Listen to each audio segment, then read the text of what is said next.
You may want to go full screen too. By clicking that. Okay. Hello, friends. Hello. And this goes that way. Hi, my name is Alex Gurvich. I am a data visualization specialist at NASA, and today I'm going to talk to you with what little time I have about why it's important to tell a story with data and not just present it for it to tell the story itself. So when I'm talking about storytelling with data, what do I mean? Really, storytelling with data is just acknowledging that there's a difference between the visualizations that we use to understand the problem ourselves when we're knee-deep in the data, exploratory visualization, and the visualizations that we use to explain it to somebody else, right? So this exploratory versus explanatory idea is really key to understanding that your audience doesn't have the same level of familiarity as you do. There's another aspect of storytelling with data is that we're kind of doing ourselves a disservice as data scientists when we spend so much time analyzing the data, cleaning it and processing it, and then just almost no time at all to present and creating a version that other people will actually see that's tailored for them, when the thing that people will remember is the version that you supposedly created for them. And the last piece is a little bit of a shade from the last talk, but in my opinion, almost no chart speaks for itself. Data is not capable of speaking for itself, and that we should always highlight the key features in the data set to tell the story that it's trying to tell. So I don't want to spend too much time here, but at NASA we do a lot of storytelling with data. As a federal agency, that our mission is both space exploration and understanding the natural processes of Earth. That's only half of it. The other half is to communicate those results to the public. And so one project that I've been really involved in is this Earth Information Center. I just kind of want to throw this up there to invite you to NASA headquarters on E Street in Washington, D.C. You can come, look at some of the dashboards. You can look at some of the produced content that we've done. You can see how storytelling with data is put into action so that we can communicate some of the key results that we're able to get out of NASA assets. But I don't want to just talk in the abstract. So I brought one example of a NASA plot that is live on the internet. You can go visit it. I'm going to click a button. I hope it's a laser pointer. Oh, yeah, it is. Yeah, it is. So, okay, I don't know. I'll do it a couple times. So, I can't do it over there. So you can go look at this plot if you want. This plot, I think, is not so informative. It does not speak for itself. There are a couple of things why this visualization doesn't work. It's not telling a story. What I notice when I look at this is that this is a self-descriptive title, right? It's telling you what the data is, but not what it means. Okay, the y-axis label, totally incomprehensible. What is a zeta joule, right? I don't know. I hope if somebody else knows, then I might challenge you to tell me right now. That's 10 zeta joules, 10 to 22. Yes, it is. 1 zeta joule is 10 to the 20. And then the last piece is that there is a story in this data, as I'll show in the next slide. But as we're all here staring at it, we're using our mental bandwidth to try and just figure out what is plotted. What am I looking at? What am I supposed to be focusing on in this plot? I guess the line goes up. That's probably bad. There's something to do with heat uptake, and I know that people are talking about this thing called climate change. Maybe that's related. I don't totally get what I'm looking at. Right? Line goes up. It only goes up. There's some wigglies. I don't know. So what I'm showing on the next screen is probably taking it a little too far, but I also wanted to just emphasize what is possible when you're trying to storytell with data. So here what I've done is I've taken the title and I've tried to put the key result, right? So what are we looking at? We're looking at NASA satellite data. Okay, that's what Ceres is, if you didn't know. NASA satellite data that's revealing that the Earth's energy budget, I bet you had no idea we were talking about the energy budget, is out of balance. And that as a result, we are accruing a heat debt, right? We're accruing an amount of heat that we can't get rid of because our cooling and heating budget is out of balance. On the y-axis, turns out 10 to the 22 joules is exactly the amount of energy that the sun shoots at us in a 24-hour period. So why not call it that? All right. So okay, in a 24-hour period, that's how much sunlight is coming. And we're talking about, I think there was like the word anomaly in there before. Instead, we're just going to talk about since the year 2000. Anomaly only meant a relative change, so it turns out. I've also removed the legend, which was taking up an absurd amount of space for some reason. And in general, legends, if you're looking back and forth, you're wasting time. And I've also added these descriptive text little boxes where using color intelligently has allowed me to also encode that same information that was in the legend, but also give you an idea of what's going on. So the wiggles, those are annual, seasonal changes in the energy balance, whether we're heating or cooling. And then this red line is this 12-month running average that is getting worse, right? If we extrapolate this trend further out, it does not actually, like the red line is increasing further than that. I bet if we were looking at this, I don't know, is that linear? Is it super linear? I couldn't tell.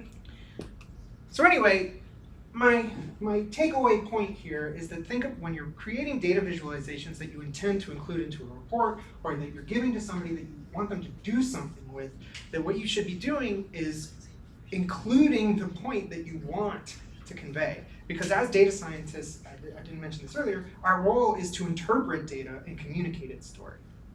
And so here is a list. These slides, people can get them somewhere online? Everything is on Git. Thank you. There's a link on the event page. Perfect. So everything is on the Git repo. So these links are live. You can click them, and then they will take you to these resources that I've compiled.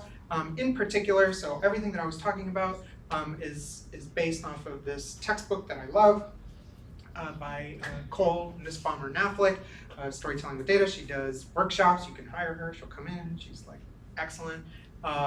If you use R and you're not following Albert Rapp on Twitter, you're wrong. He's a genius. I don't use R, but I can appreciate genius when I see it. And then if you want to look at cool examples, so the New York Times Upshot is a really good example. Jim Vallandingen's gallery has tons of different examples of these things where you scroll down the page and it has different examples of how you can use elements of storytelling in your visualization. And then in general, when you're trying to do data visualization, I really like Jan Holtz's interactive flow chart where you can go from data to viz. And so you can choose what kind of chart type you want to use and his graph gallery. That's it. Sorry, I probably went over 5.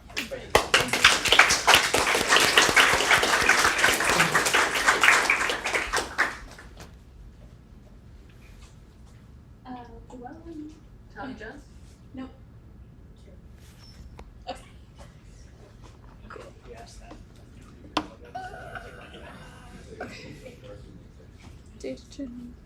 I'll give the next talk, but I don't know.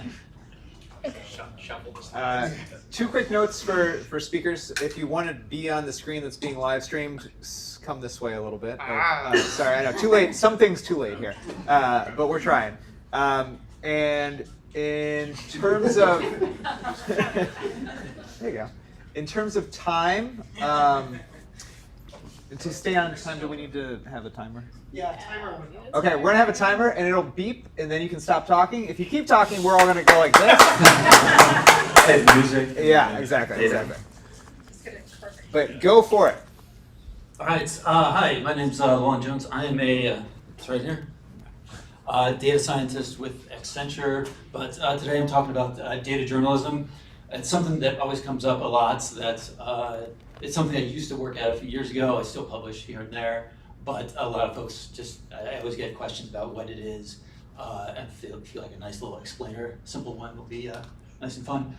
Other names for it used to be called data-driven journalism, a little wordier title, computer-assisted reporting, or a lot of times it's just data visualization plus some reporting. In a way, it's also just generally storytelling through data, with words, sometimes without words. You'll see a lot of like sort of things on New York Times, Wall Street Journal, where it's just solely a visual, sometimes an interactive, things like that. So there's a lot of definitions that are out there. I think it's really just, it is like telling a story with data one way or another, but there are a lot of variations on it. Computer-assisted reporting is sort of the ancient name. that goes back like, yeah, just people finding stories with data. So that's a kind of variation on it. Sort of it's a lot of equal parts statistics, economics, and reporting and research, the sort of general journalism stuff. And a lot of times it's data engineering, the sort of boring aspect of scraping websites, scraping information from a PDF, putting it all together to get the numbers, to write a story about it. Some other subtopics that come up a lot, forensic data analysis, that's a kind of fun one. There's a lot of things you can do with there's this one trick for identifying the distribution of digits in a data set to see if there's fraud in there. That's a fun one. Finance is sort of like an overlapping topic a lot of times, like when you're doing just like looking through SEC data on a company, and there's just a million data points. If you ever get access to a Bloomberg terminal, there's a lot of fun things in there. Accounting, like SEC reports again, there's just a lot of stuff that can be done there. You know, the data sets aren't necessarily that large. It's not a lot of big data. There's a lot of opportunity for that, but a lot of times it's like small government data sets, you know, Bureau of Labor Statistics, census data, things like that. Sort of more on the economics, you know, data science world, but there's anything and everything in there as well. Great opportunity, sort of merging to use data to find stories, the sort of investigative stuff, the Columboism of journalism, of just, you know, just one more question, and, you know, using numbers to sort of find things that I think in regular journalism, you're sort of bound by, you know, insider information of like you need to have sources and you need to be connected and networking to know where these stories are coming from. But data offers this, you know, opportunity to find things just solely based on your ability to sift through the data. Sometimes it's a lot of work, but there's a lot of opportunity in there. There's the way that, you know, just sort of the idea of how stories can be found is that if you have that data and statistics knowledge, you know, you can write on a complex topic to a lay audience to sort of convey that information. You know, you can get that deep understanding of the subject matter. You don't need to be an expert in the subject, just need to have that time, that ability to process complicated topics, to sort of, and to find out exactly what's going on, how it's going on, and to sort of take it from a nonpartisan public interest approach to be like, you want to know what the story is. You don't want to sort of assume the end result.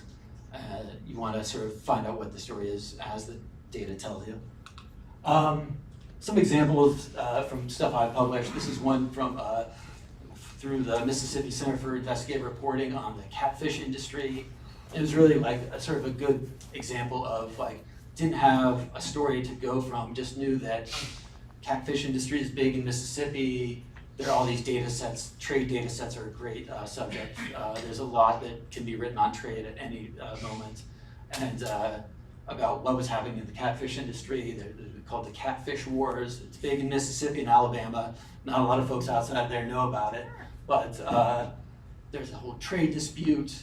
And it was just simple enough to sort of get the trade numbers to see that even though they were, you know, sued Vietnam about catfish imports, but still the imports were going up. And it was kind of, again, like the data wasn't super complicated, but to sort of find where the story was, find where the data was, a lot of it's also navigating government websites and finding exactly where to find that information. And the story kind of wrote itself from there. Sometimes it can be kind of wonky. This is a boring one for Bloomberg Law, but sort of just like combing through IRS data about whistleblower cases. I mean, there's opportunities to publish these things in all kinds of different places. And sometimes it's not, you know, the most exciting stuff. You know, it's like wonky things that some lawyer in some, you know, niche field really enjoys. But that's a thing too. So this is one about this sort of getting into the mathy side of things. That a lot of times the math isn't super complicated. You know, there's not a lot of machine learning stuff doesn't come up that much, but you know, it's more analysis and visualization. But here's this one about sort of using math to extract more information about. Thank you.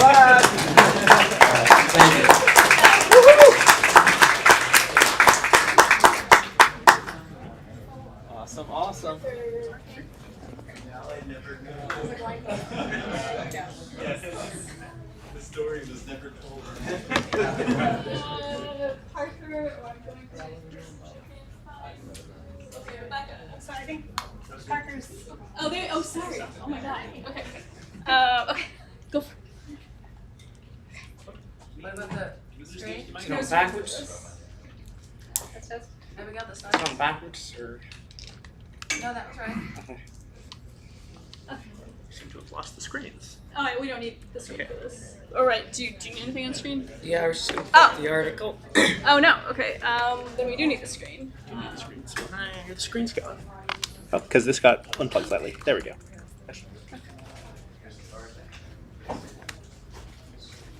Good. Okay.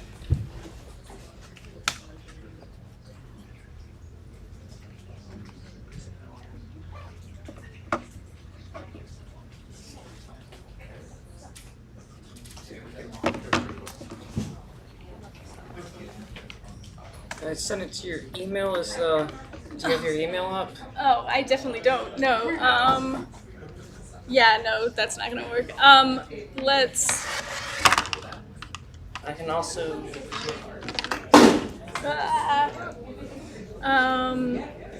Yeah. Sorry. No. I'll tell jokes for a week. Yeah. Why did the Is if you can. bicycle? Let's move to Rebecca and let's see if we can get this Okay. up. Okay. Okay.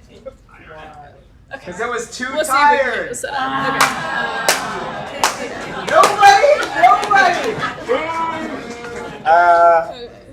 On a similar theme, what's the best time to go to the dentist? Yes, 2:00. Yes, 2:30. 2:30. Which one is this? I don't know. I'm sure. Real time. I used to have a lot of these. Okay, thank you so much. Yeah. Go back here. Okay. Let's try to get used to it. I think we got That's not your computer. juggle. Okay. Oh, Slideshow. good idea. Mixing it up. Okay. Thanks. Did I get a clicker? Oh, the clicker's right here. Okay. All right. How's everybody doing?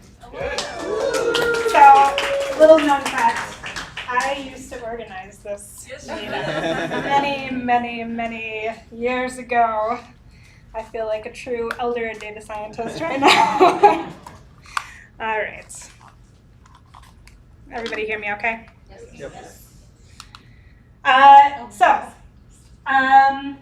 Some of you may already know me. My name is Rebecca Bilbro. I am the creator of the Yellowbrick package, which some of you may have used before, machine learning visualization package. I wrote a book called Applied Text Analysis with Python O'Reilly book. I started a company with two co-founders who were also involved in DC2 long ago. And I moonlight as a TikTok creator. So in my spare time, I am making videos. I think I have almost 100 followers now. So yeah, I really made it. Okay, so quick show of hands. How many of you recognize some version of this as the machine learning workflow that you learned either from a meetup or from your education program? So this is what I learned. And this is also what I have taught students at Georgetown for like 7 or 8 years. So no shame in raising your hand. But I will say that I've been doing this a long time, and I don't think that this is quite right. Like, something is a little bit messed up. Does anybody agree? Like, this is not quite what actually works out in industry when we're actually trying to do the data science. We try to kind of follow this through, but something goes wrong. So here's one that I think goes wrong a lot, which is we can't even get started because we don't have enough data. So we're just gonna research things and take Udemy classes and hope that somebody will send us some data any moment now, and then we can start doing the machine learning that we were told, we were guaranteed, we were promised that we would be doing as data scientists in our grown-up job. So here's another problem that comes up. Okay, we built the model, we got that data, we built that model, and it's written in Jupyter notebooks, and that's not the language of deployment, and so now we have to kick it over to the MLOps team, and they're gonna have to redo it over, and that's quite expensive for companies to do. Here's another thing. What happens if we get the model deployed? A miracle occurs, we get it deployed, and now it starts to not do so good. What are we gonna do? The model, is it decaying? Is it that we have new categories? Is it concept drift? How do we detect that? Oh my God, it's not working. We spent all of this time doing this and now it's not working and everybody's furious. What about this problem? Now somebody is GDPR'd us and we have to go in and excise this one data point, retrain the model so that we don't get sued. How do we do that? Because the database is actually changing all the time. So that data set that we trained the model on doesn't exist anymore. It's gone. It was ephemeral, right? Oh no. Okay, and the worst, saddest one of all, unless you're a data visualization person, which maybe I maybe didn't target the audience quite right for this, but maybe this is why you were doing data visualization, is because you realized that that's actually, in a lot of cases, way more useful. Just being able to say, here's what changed over time. That's really actually super useful. Even if you can't say why, even if you don't know what factors are doing it, just being able to know what is happening, that alone is a big deal. But you don't want to burn 6 months of your most expensive employees and then turn out to actually just need a time series plot. So something is wrong. And here's what I think is wrong. We are trained as data scientists to think about data in a fundamentally different way than the rest of our organization. This is how data scientists think about data. You think about data as a batch. It got dropped in your email, or you got magical access to a dump of the database, or you found some data on the UCI machine learning repository, or something like that. This is how you see data. It's a batch. The problem is that the rest of your organization sees data as a constant change over time. Objects are being updated constantly. It's always changing, right? And this is why only 13% of data science projects get deployed. Because we don't fit into the rest of the organization. It doesn't make sense. You are not alone. If you are frustrated right now in your job, it is not just you. Everybody is what is going on, right? And what is going on? So I don't have the solution. It's not a product. I'm not going to sell you anything. There's no solution yet. But I think that we can figure it out. And I think that the answer is that you need better data. And so I encourage you to check out the data playground and see if you can find some ideas of how we can get real-time analytics flowing into the organization. Thank you.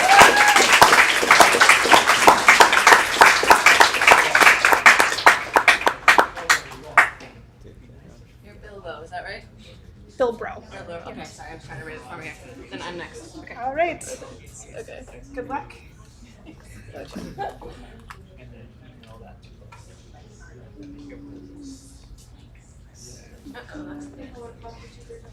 Thanks. Good. There, you got it. Okay.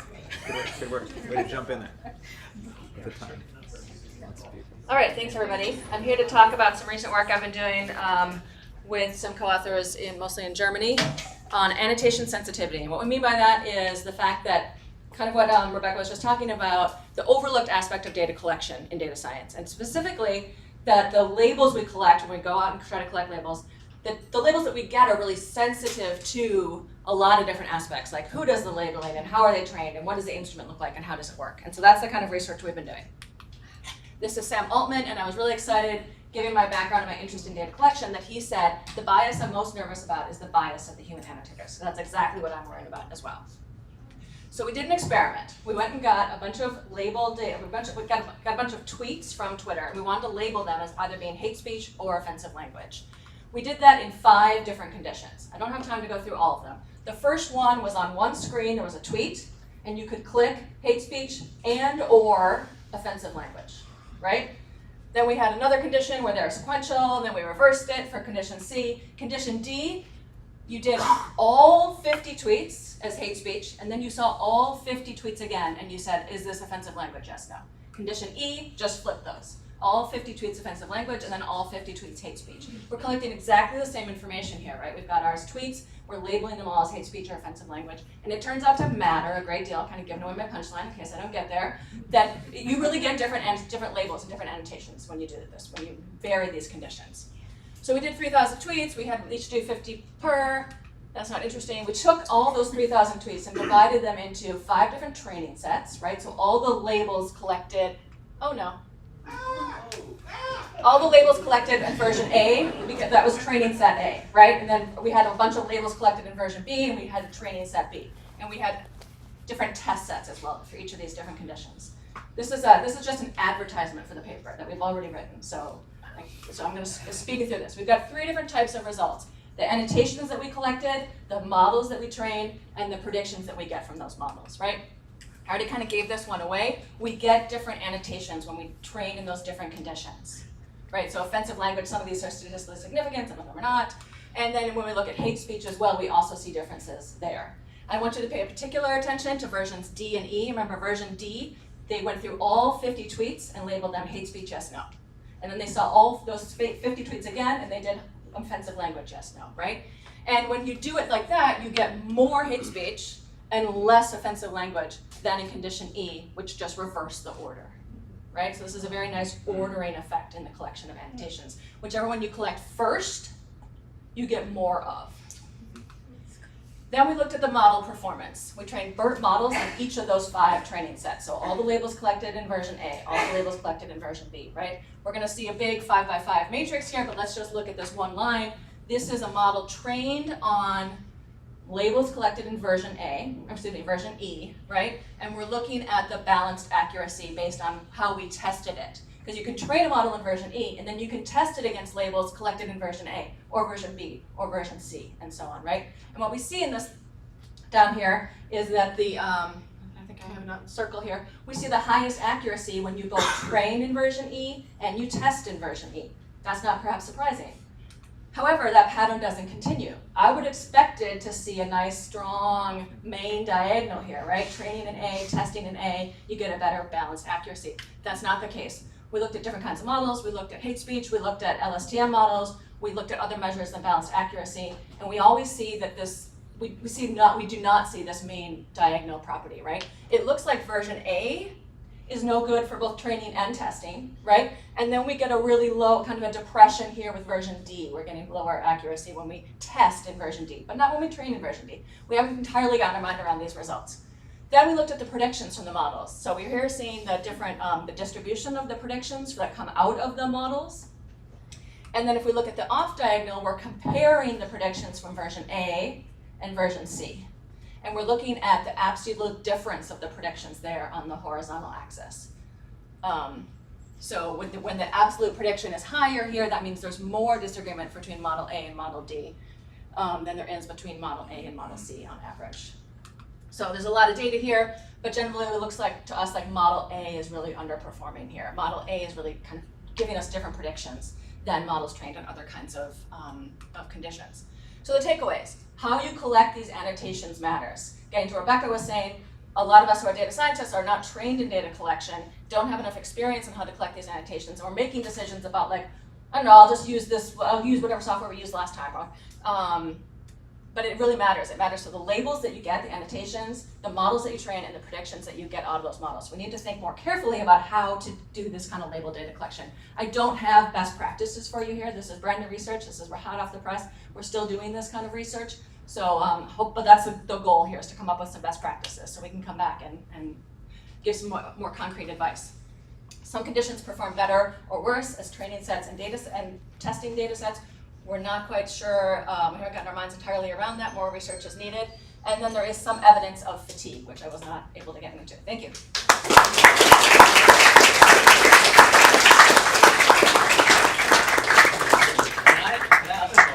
Sure. Have you guys tried using GPT or any large language model to do labeling stuff human readers?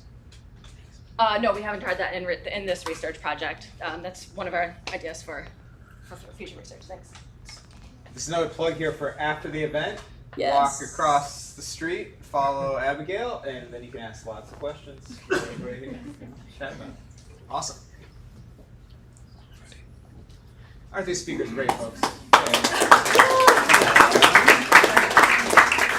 Hey, Abigail. You want your slides, probably. Yeah, I would like my slides. They're right here. Thank you for giving me a little more screen time. I just don't know where this sharing from. Oops. Yeah, no, that's a great point. Yeah. Oh, it's just, I think the presentation mode is, breaking it. Perfect. No, but not perfect. Less.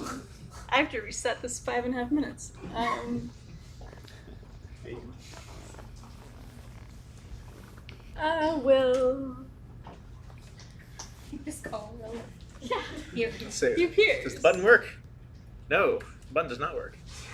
Why does the button work? I know one way to fix this, maybe. Oh, that's just 11. I'm gonna have to look up more jokes. No, we're good. Yeah. Duplicate these displays, keep changes. Boom. Ta-da! And then the clicky should click. Nice. Yeah, Will. All right, thanks everyone. My name is George. I'm going to talk about LoRa today, which is a low-rank adaptation, and this is just a way that we're going to be able to transfer learn a lot better off of these large language models or a stable diffusion model, anything like that. Really quickly, I'm an ML engineer at a book club startup called Fable. It's a lot of fun. You should download it. I've been in the NLP space about 7 years, and that's not a real picture of me. I trained a stable diffusion model with LoRa ahead of time, so hopefully that's the first time you've seen this shtick.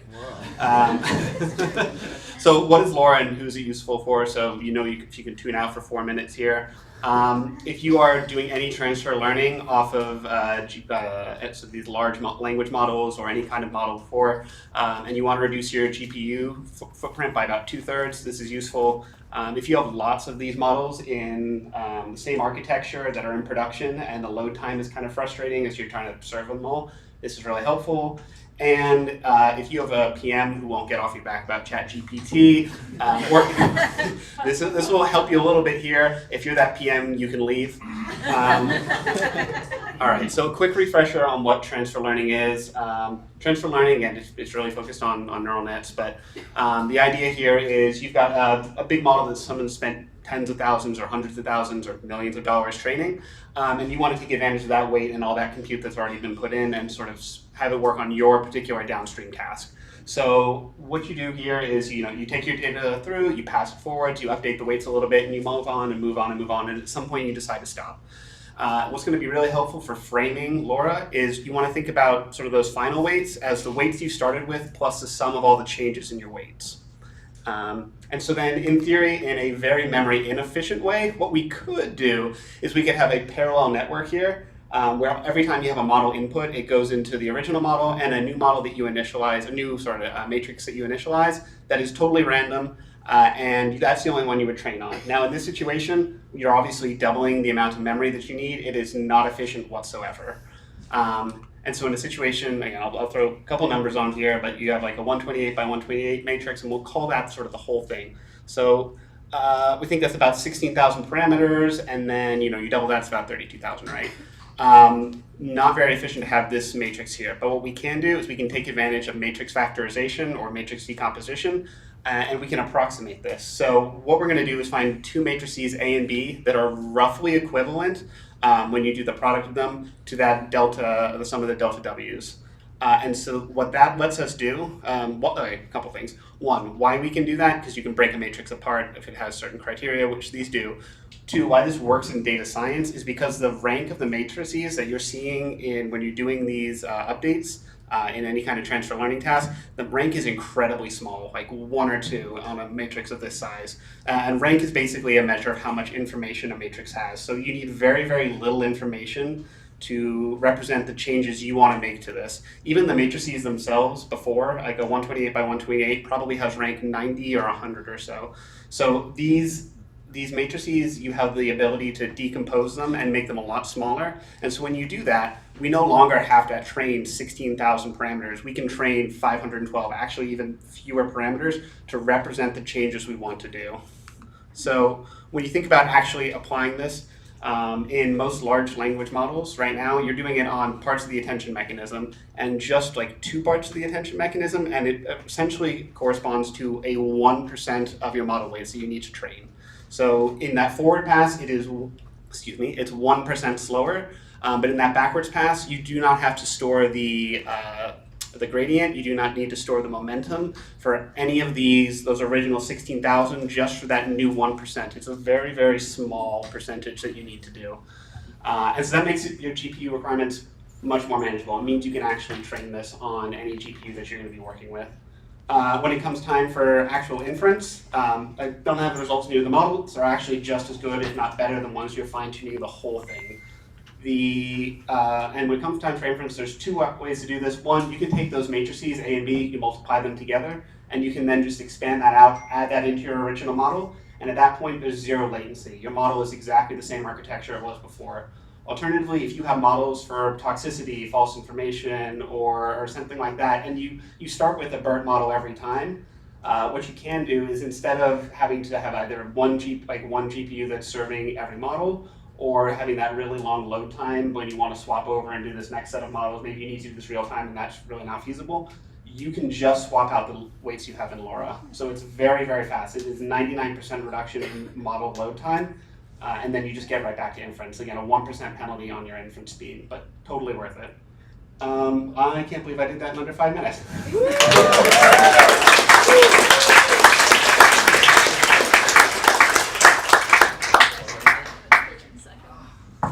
That was good. It was within The bounds. Yeah. Yeah, it was Did anyone else think that Laura was going to come up on stage?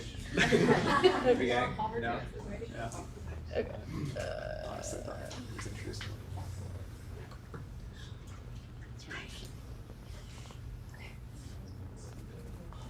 No. Stop it. So let's give Abigail a hand here for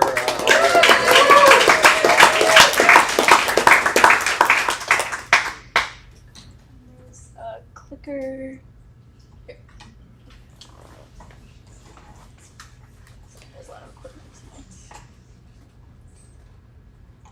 Oh, it needs to be like really close to your. Yeah.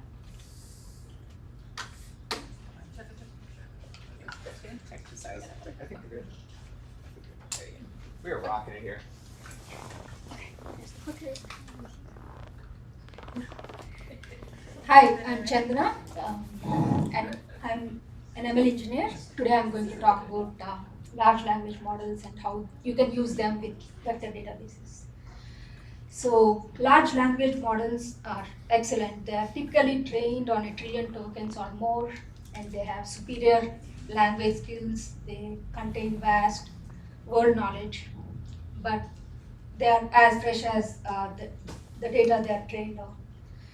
Once the model training is complete, they are frozen. You cannot add any more data to it, any new information to it. Wouldn't it be great if we can take advantage of these language models for their language skills and use it on our own enterprises, custom data, and get business productivity? So, in information retrieval, search by keyword is the most dominant method of finding relevant information. When we do a search like what is the capital of United States, rather than looking at United States as a whole country, it looks at each word as a piecemeal, and the document with highest keyword relevance like capital cities of the 50 US states is given as the first result. And obviously this is not the answer that we are looking for. If we do a semantic search, we get the right answer. So what is this semantic search and how do we enable it? For a computer to understand human language, we have to convert the text to some numerical representation. Converting text to a numerical representation produces an array of numbers called a vector. And also semantic search helps us to consider the positions of the words. So visa to travel from US to Europe is not the same as visa to travel from Europe to US. So semantic search helps us give the right results. So to convert a sentence like what is the capital of United States, if we encode it with a model and get the vector, this is what it looks like.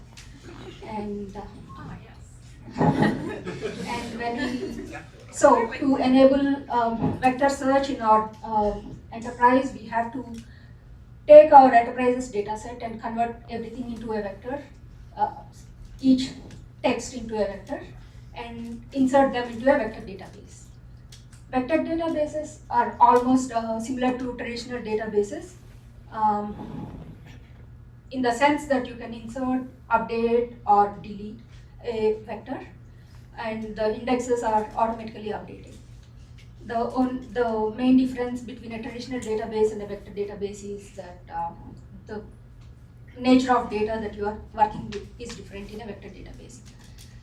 So, as a first step, we have encoded all our documents as vectors and stored them in a vector database. And when we have a query, somebody tries to query the vector database by asking a question like, what is the capital of United States? That query is also encoded as a vector using the same model that we use to encode all these other data. And we find the most relevant document which is closer to the query. Based on search parameters, we can retrieve 10 or 20, and then the system again evaluates them for their relevance and gives us the most useful answer. However, if the return result is a 20-page document and we have to search inside the search result, so that doesn't make it that any productive. So where large language models with generative AI skills help is they can read the 20-page document, and with their reading comprehension, they can compose an answer in its own sentences and give us a very concise answer by saying that way it saves us time.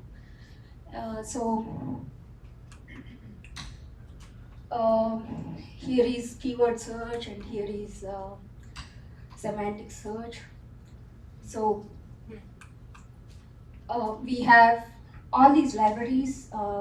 These are free libraries that we can use to index vectors, or we have vector databases that are more feature rich, and some of them are free, like Milvus is free. And so do we do a keyword search or a semantic search? So keyword semantic search is great, but having metadata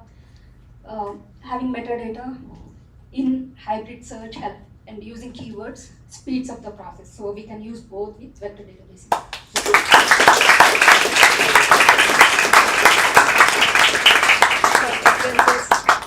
Before I get that microphone, I want to recognize there are a bunch of people who were supposed to talk tonight. So don't start my timer yet. Don't you do it. Who were recognized as the best data scientists in the DC region by DC Femtech, including Rise, Rebecca Bilbro. And where's Jennifer Fleeman? Jennifer Fleeman, come on, stand up. And Bree Oberoi, who was gonna be here tonight, but she had kids, so she's sick. But she was also recognized as one of the best data scientists in DC region. I had this up, I swear. I got Okay. closed at some points. Okay. So if No, I no, were here we really go. good at I this, got it. I would I got mention it. how the previous talks inform this talk, like the vector database that the last speaker talked about. Think of those as the vectors that are these one-hots that I'm going to map things to. And someone else talked about LoRa, and this is an attention mechanism in the 2017 paper that gave us ChatGPT, and this is one of the things that you can adjust with LoRa. So I'm going to do a bunch of Shift-Enter. So I was told that lightning talks are supposed to feel like you're being electrocuted. So there's going to be a lot of code pretty quickly. This is equation 1 in the Attention is All You Need paper. That's the paper that gave us ChatGPT. It takes 3 inputs, queries, keys, and values, and it computes a softmax of Q, K transpose divided by this scalar, dk, times that matrix V. But they don't explain it.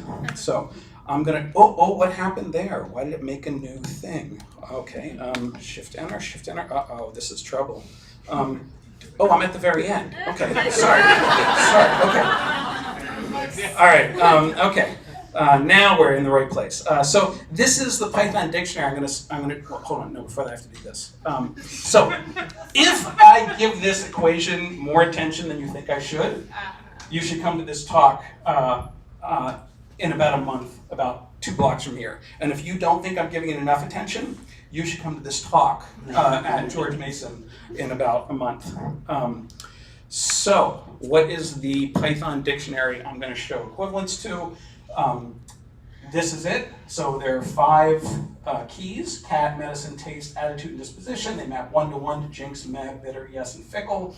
And if you put in a string query attitude, it's going to give you yes as an output. So KV dict of Q is yes. So I'm going to do some imports. I'm going to show some stuff. There it is. There is the input-output relationship. And if you say, what's the KV dict of Q? It's yes. So now I'm going to take those keys and map them to their one-hots. So what does that look like? That looks like this.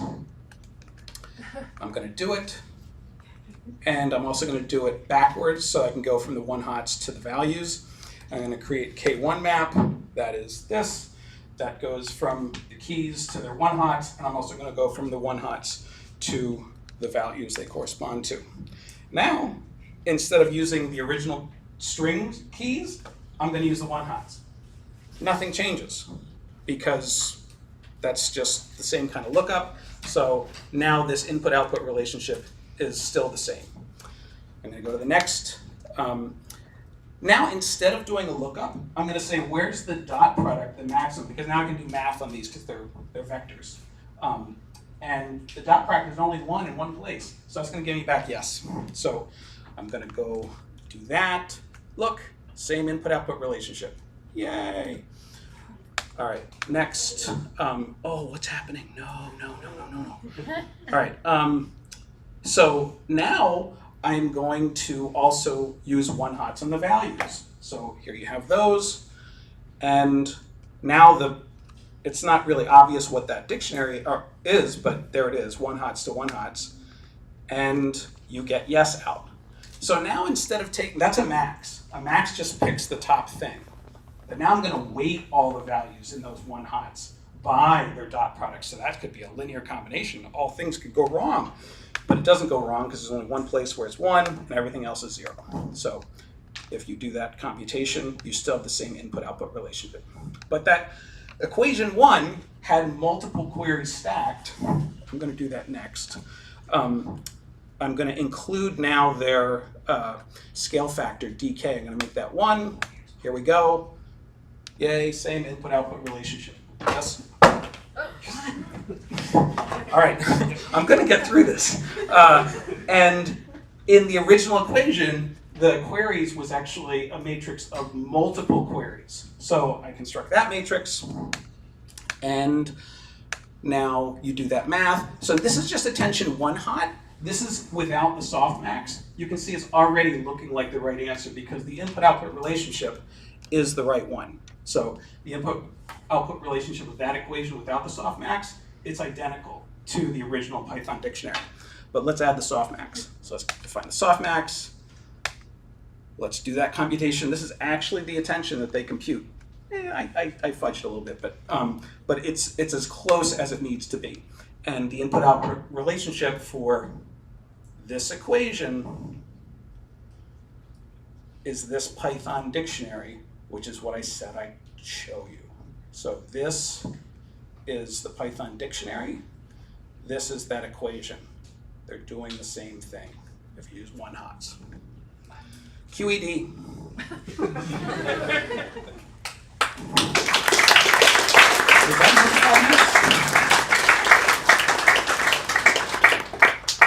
Sorry, I can't let these cells. Sorry. I didn't know I was down there. perfect, and it was exactly 5 minutes. Like, All oh my right. god. Thank you. Thank you. Jennifer. Yeah.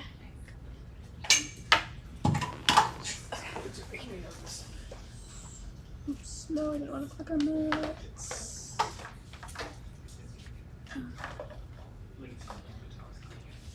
Squash cables.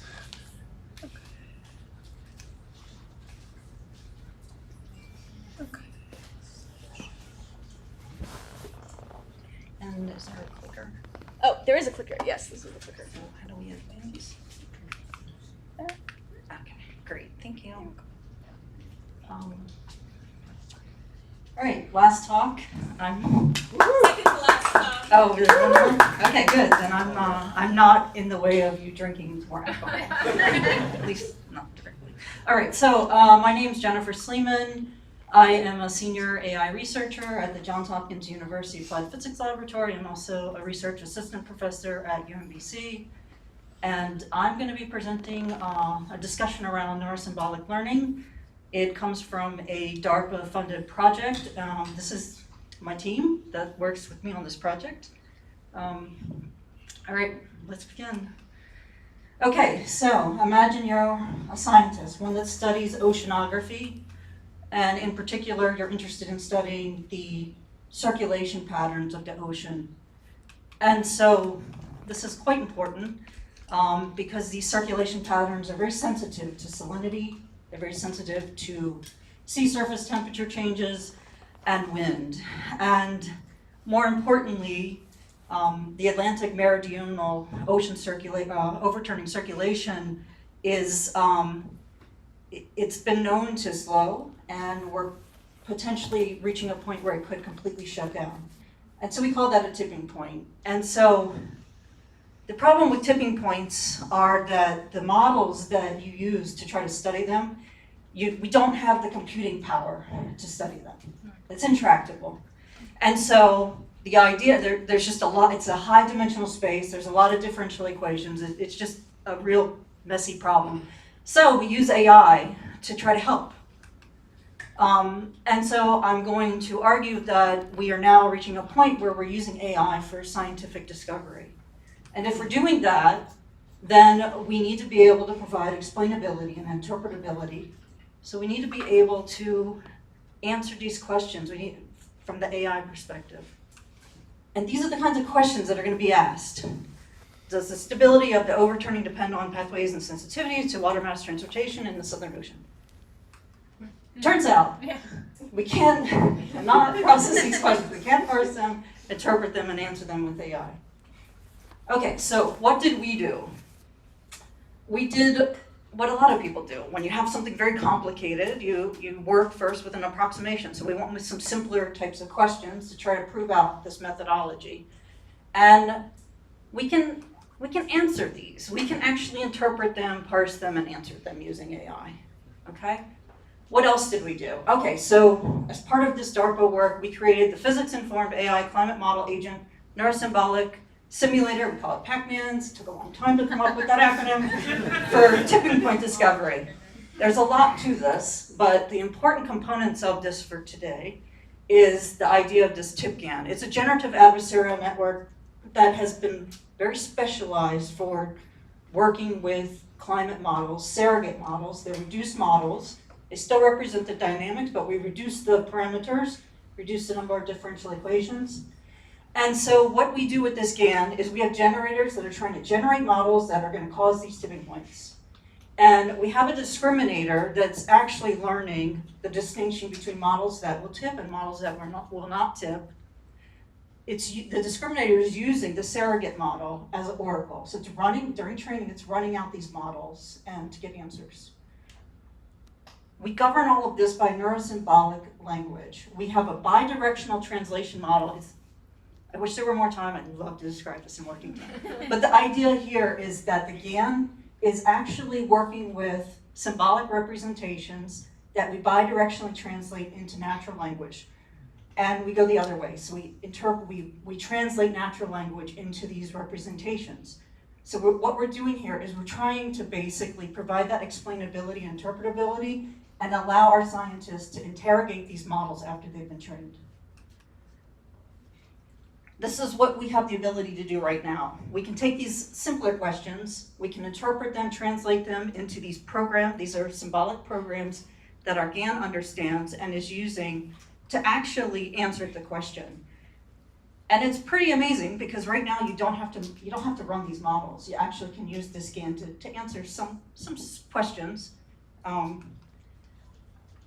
So there's a lot of results to share. I'm sharing the ones that look great, of course.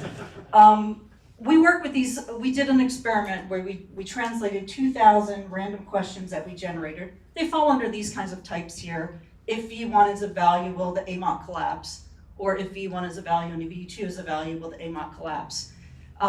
We did very well at actually translating this kind of question into the proper program that the GAN can actually use to run. And the GAN does really well at actually predicting whether AMOCs will collapse or not collapse with these models.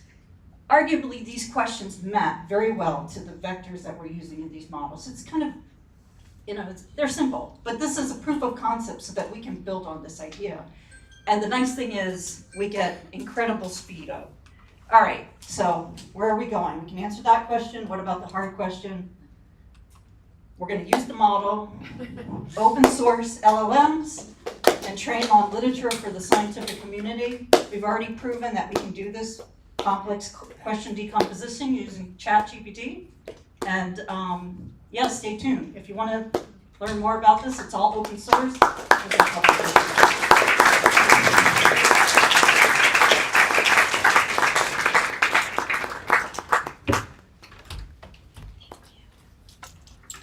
So how are we doing this?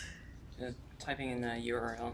Typing the URL. Okay, what's the URL? tinyurl.com/metro speedup. Metro speed up, like that? Yeah. Excellent. Okay. And we need to not be in here. To not be in there. Okay, excellent. Okay.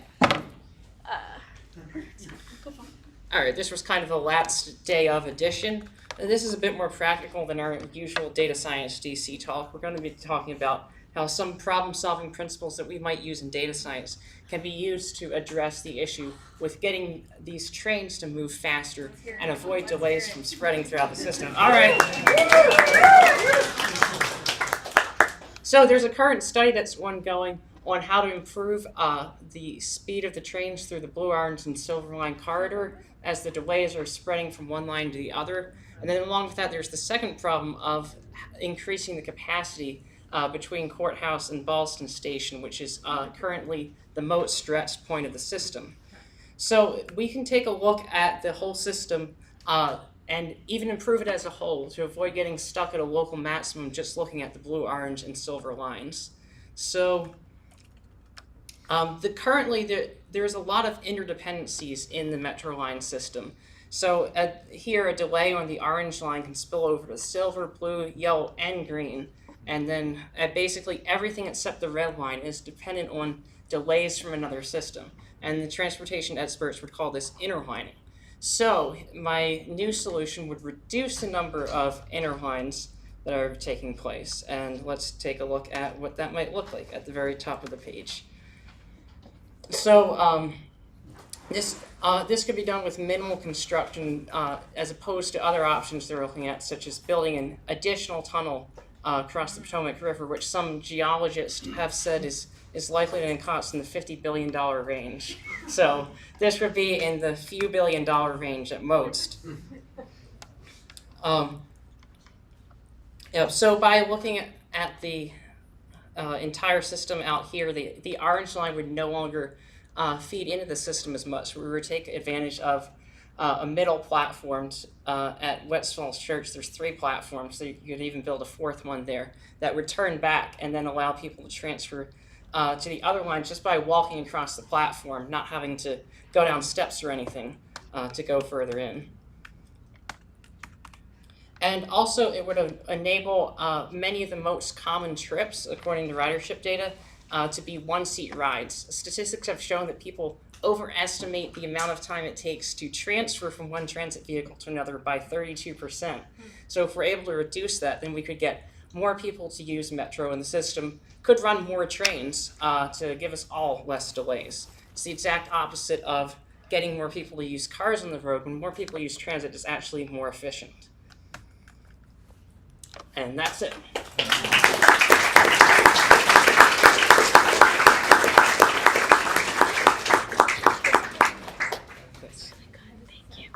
Okay, and that's everybody. Thank you so much for our speakers tonight. And what else do I need to do? Where are we going? Courthouse Social. We're going to Courthouse Social. Woo!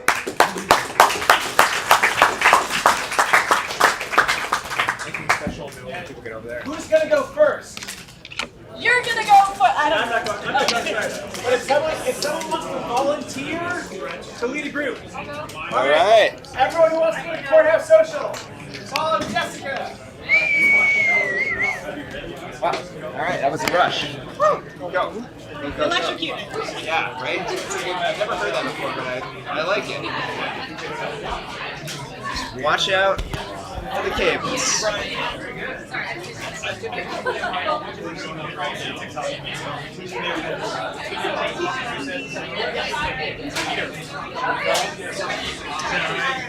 Nice job. Good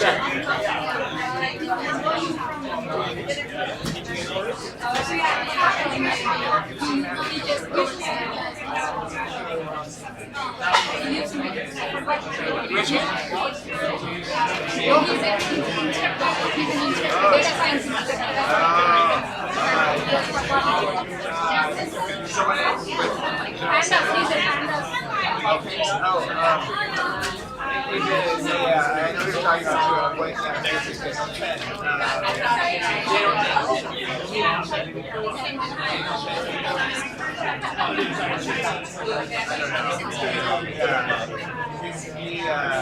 he's sitting at the top here. Yeah,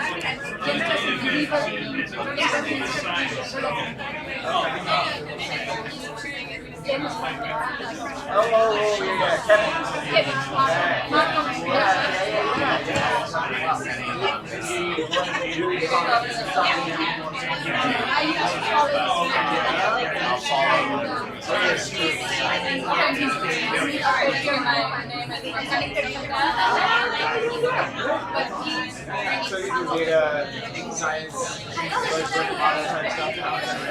Yeah, very interesting. I was thinking we were talking. We have we have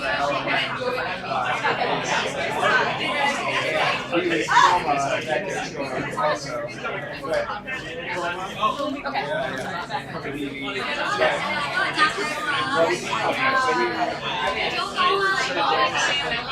I didn't know you could do serious.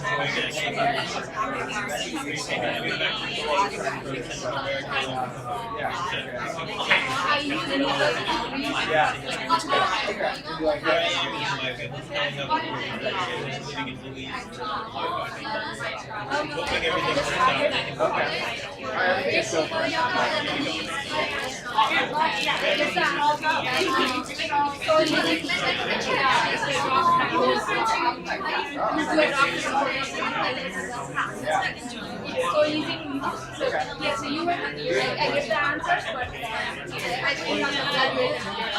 You guys are a repository that